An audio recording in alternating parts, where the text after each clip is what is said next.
Hello నమస్తే. నేను అన్నపూర్ణ మామిళ్ళపల్లి విజయవాడ రుచులు అనే శీర్షికలో నేను ఈ వంట చేస్తున్నాను. ఈరోజు మనం కూట్ అనేటువంటి ఒక ఐటెం చేసుకుందాం. అంటే కందిపప్పుతో అన్ని రకాల కూరలు వేసి తమిళియన్స్ ఎక్కువగా చేసుకుంటారు ఈ కూటు. మన ఆంధ్రాలో ఈ పదార్థం చాలా తక్కువ మంది చేస్తుంటారు. అది అందరికీ తెలుస్తుందనే ఉద్దేశంతో నేను ఈరోజు అది చేస్తున్నాను. దీంట్లోకి ఏం కావాలంటే అన్ని రకాలు వీలైనంత మటుకు 3-4 రకాల కూర ముక్కలు వేసుకోవాలి. ముందర ఇది ఒక 7-8 దొండకాయలు, ఒక అరటికాయ, కొంచెం 4 గోరుచిక్కుడుకాయలు, ఉల్లిపాయ, పచ్చిమిర్చి, కొత్తిమీర, కరివేపాకు, ఇవి వెజిటబుల్కి సంబంధించినవి. ఇవి ముక్కలు చేసుకొని వేసుకోవాలి. అది కాకుండా దానికంటే ముందర మనం కూటు మసాలా తయారు చేసుకోవాలి. దాంట్లోకి తిరగమాత వేయించుకోవడానికి ఎండుమిర్చి, శనగపప్పు, ధనియాలు, జీలకర్ర, మినపప్పు, మిరియాలు వేసుకోవాలి. ఇది మొదలెట్టడానికి కొంచెం ముందుగానే మనం చిన్న గ్లాస్తో సగానికి మాత్రమే కందిపప్పు తీసుకొని కుక్కర్లో పెట్టుకొని పప్పు తయారు చేసుకోవాలి. ఉత్తమ ప్లెయిన్ పప్పు తయారు చేసుకోవాలి. ఆ పప్పు కూడా ఈ కూట్లో కలుస్తుంది. అలాగే చింతపండు ఒకటి ముఖ్యమైనటువంటి విషయం. దీంట్లోకి చింతపండు రసం తయారు చేసుకోవాలి. చింతపండు నేను నానబెట్టుకొని ఉంచుకున్నాను. తర్వాత ప్రిపరేషన్లో రసం తయారు చేస్తాను. దాంట్లోనే ఈ ముక్కలు అవన్నీ కూడాను శుభ్రంగా ఉడుకుతాయి అన్నమాట. ఇంత మటుకు కావాల్సిన పదార్థాలు చెప్పాను. ముందుగా మనం తాలింపు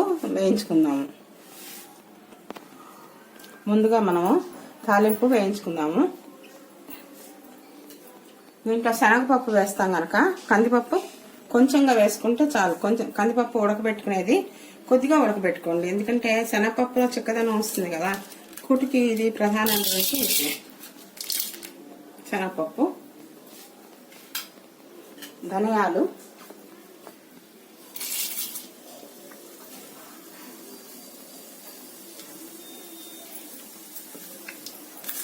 మినపప్పు,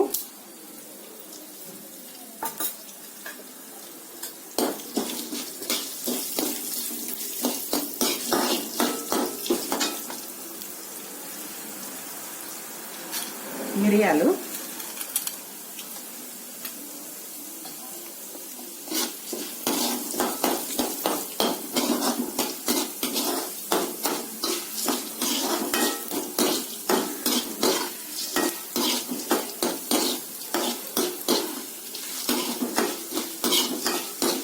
ఇదంతా ఎండుమిర్చి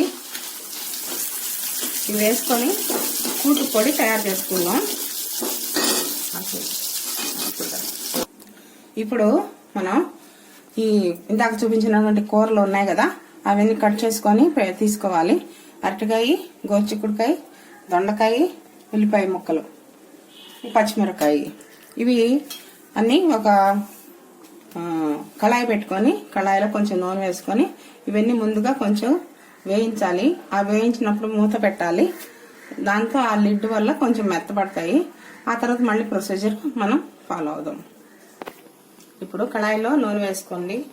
నూనెలో ముందుగా ఉల్లిపాయ ముక్కలు కొద్దిగా వేగిన తర్వాత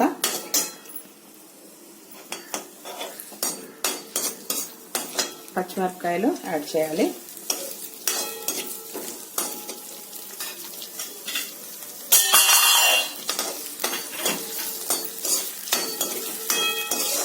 ఆ తర్వాత అరటికాయ నిలువుగా కొంచెం పెద్దగా కనిపించేలాగా ముక్కలు కలుపుకోవాలి. ఎందుకంటే అరటికాయ గబుక్కుని ఉడికిపోయి అందులో కలిసి పేస్ట్ అయిపోతుంది. ఇవైతే ముక్కలు కనిపిస్తూ ఉండాలి కూతులో. మనం తింటూ ఉన్నప్పుడు ఆ ముక్కల్ని కూడా మనం చక్కగా నంచుకొని తినడానికి వీలుగా ఉండేలాగా కొంచెం పెద్దగా కలుపుకుంటే మనకి తెలుస్తుంది కూర ముక్కలు అన్నీ ఉన్నాయనేది. అరటికాయ తర్వాత దొండకాయ ముక్కలు వేసుకోండి. ఏ ముక్కలు వేసినప్పటికీ మనం కొంచెం తరిగేవి పెద్ద సైజులో కలుపుకోవాలి. చిన్నగా తరిగితే అంత కలిపే పేస్ట్ లాగా ఉంటాయి.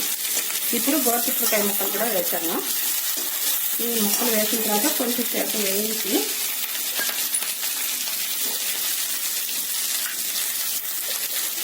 ఈ తొందరగా మగ్గడానికి కొద్దిగా ఉప్పు దీని మీద వేసుకొని కొంచెం కలుపుకున్న తర్వాత దీని మీద లిడ్ పెట్టుకోండి.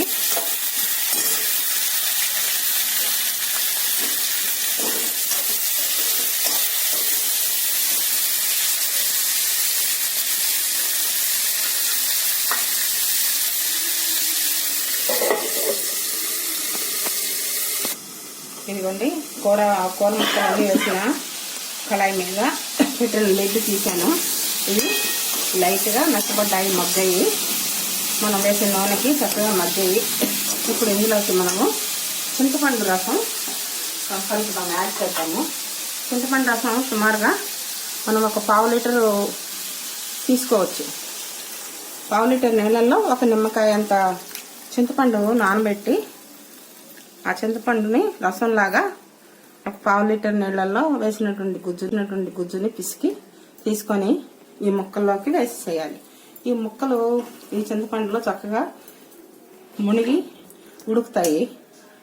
ఈ లోపల మనము మిక్సీలో ఇందాక వేయించుకున్న మసాలా ఉంది కదా తిరగమాత, అది మిక్సీ చేసుకుందాం. పెడతారు. ఇప్పుడు ఇందాక నూనెలో వేయించి వేసిన కూర ముక్కల్లో మనం చింతపండు రసం వేసుకున్నాం కదా, ఆ చింతపండు రసంలో ఈ ముక్కలు అన్ని చక్కగా ఉడుకుతున్నాయి. ఇవి బాగా మెత్తగా ఉడకాలి.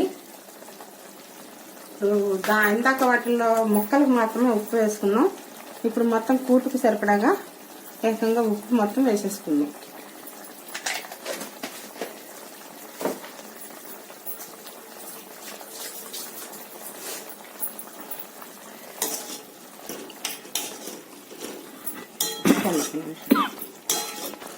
ఇప్పుడు ఈ చింతపండు రసంలో ఈ ముక్కలన్నీ వేసాం కదా ఇందాక, అవన్నీ ఉడికాయి. అందులో అరటికాయ ముక్కలు చక్కగా మెత్తగా, అలానే ముక్కలు చితికిపోకూడదు, చక్కగా పెద్ద పెద్ద ముక్కల్లా ఉంటేనే కూటు చూడడానికి బాగుంటుంది. మనం వేసిన వెజిటబుల్స్ కనిపిస్తాయి అన్నమాట. అందుకని ఇలాగే ఇప్పుడు ఇదిగో చూసారు కదా, ఆల్రెడీ ఉడికింది ముక్క, అరటికాయ ముక్క. నెక్స్ట్ ఏం చేసేయాలో చూపిస్తాను. ఇప్పుడు ఇందాక మనం వేయించుకున్న తాలింపు ఉంది కదా, తిరుగుమాత గింజలు మసాలా, ఆ మసాలాని మిక్సీలో వేసి చక్కగా మెత్తగా రుబ్బుకోవాలి. రుబ్బుకునేటప్పుడు అవసరమైతే ఒక 1/2 గ్లాస్ దాకా నీళ్లు పడతాయి, అంటే ఒక చిన్న గ్లాస్తో నీళ్లు పడతాయి. ఆ నీళ్లు వేసి మెత్తగా, చూసారా పిండిలాగా, దోశకి రుబ్బిన పిండిలాగా ఎలా జారుగా వచ్చిందో చూసారా. దీన్ని మనం ఇప్పుడు ఈ ముక్కలు చింతపండు రసానికి యాడ్ చేసుకుందాం.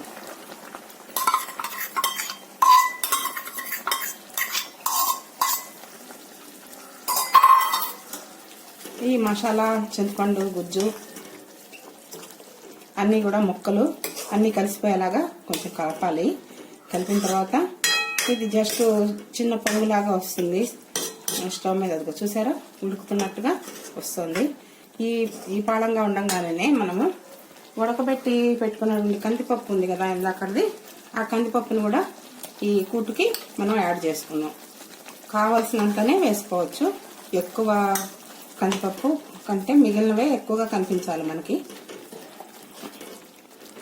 ఒక 3 స్పూన్స్ 4 స్పూన్స్ మనం పప్పు వేసుకోవచ్చు అందులో. చూసారా ఇప్పుడు ఇవన్నీ కలిపినతే మనకి కందిపప్పు వేసిన ఇది కనిపించట్లేదు, మొత్తం కూటుగానే కనిపిస్తుంది అన్నమాట. కందిపప్పు దానిలో కలిసిపోతుంది. ముక్కలు కానీ, కూటు పొడి కానీ, కూటు రసం కానీ, లేదంటే పప్పు కానీ అన్నీ కూడా కలిసిపోయి మెత్తగా గట్టిదారుగా కావాలి. ఇది చూసారా ఎలా వచ్చిందో. మనం ఇంకా దీంట్లోకి కరివేపాకు,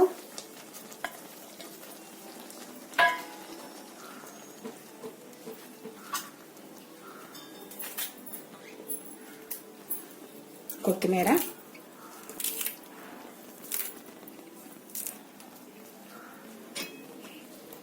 కొంచెంగా ఎండు కొబ్బరి వేసుకోవాలి. కొబ్బరి వేస్తే దీంట్లో ఎక్స్ట్రాగా రుచి యాడ్ అవుతుంది. ఎండు కొబ్బరి వేసుకోవాలి. ఇప్పుడు ఇవన్నీ చక్కగా కలుపుకోవాలి. కలుపుకున్న తర్వాత ఈ కళాయిని దించేసి మనము దీనిలోకి తాలింపు వేసుకోవాలి. అంటే ముందర మీరు తాలింపు వేశారు కదండి, మళ్ళీ ఎందుకు వేయాలి తాలింపు అని మీరు అనుకోవచ్చు.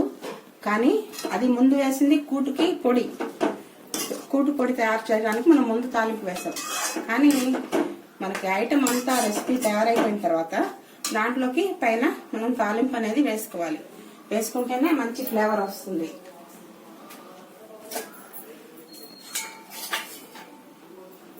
ఒక 2 స్పూన్స్ నూనె తీసుకోవాలి.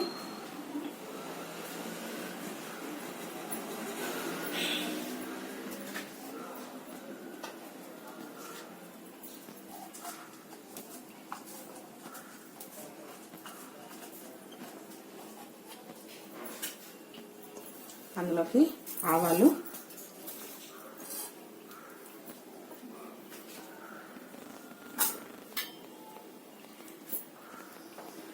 ఇందాక మినపప్పు, ధనియాలు అన్ని వంట వేసాం కనుక ఇప్పుడు తాలింపులో అన్ని ఐటమ్స్ వేయక్కర్లేదు. ఊరికే ఆవాలు, జీలకర్ర, ఇంగువతో మాత్రమే మనం చిన్న తాలింపు తయారు చేసుకొని దానికి యాడ్ చేస్తే సరిపోతుంది. ఆవాలు చుట్టుకుంటున్నాయి కనుక మనం ఇప్పుడు జీలకర్ర వేసుకుందాం. జీలకర్రతో పాటు మనం ఇంగువ కూడా వేసుకోవాలి.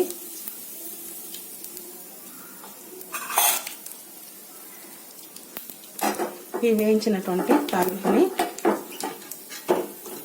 ఈ తయారైన కూట్లోకి మీరు కలిపేసుకోండి.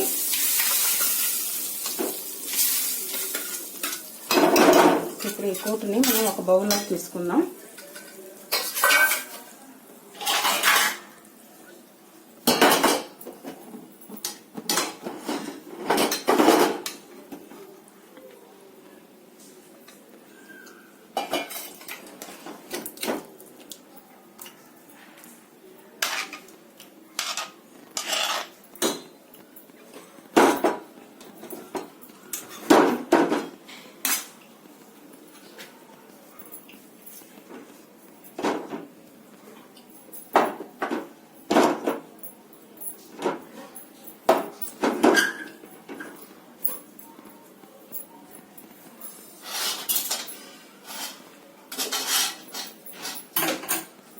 కావాలంటే మరి కొంచెం కొత్తిమీరని దీని మీద గార్నిష్ చేసుకోవచ్చు.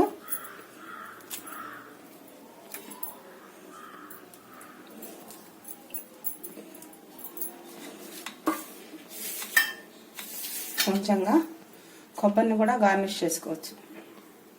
చూడడానికి బాగుంటుంది. మరి అందులో కలిసిపోయేదే కనుక మనకి ఎక్స్ట్రాగా ఏం మనం ఫీల్ అవ్వం. కొంచెం మిరియాలు కూడా దీనికి పైన వేసుకుంటే, ఇందాక మనం తాలింపులో మిరియాలు వేసుకున్నాం, కూటు తాలింపులో, పొడి తాలింపులో. ఇప్పుడు పైన కూడా విడిగా మిరియాలు వేసుకోవచ్చు.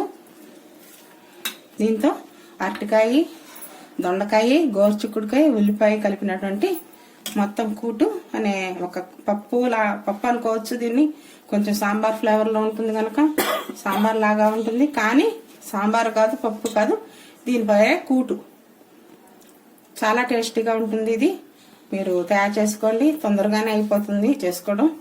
ముందు అన్ని రెడీగా పెట్టుకుంటే చేసుకోవడానికి ఎక్కువ టైం పట్టదు కనుక మీరు ఇది తయారు చేసుకొని ఈ కూటుని మీరు ఆస్వాదించండి. ఉంటాను. నమస్తే.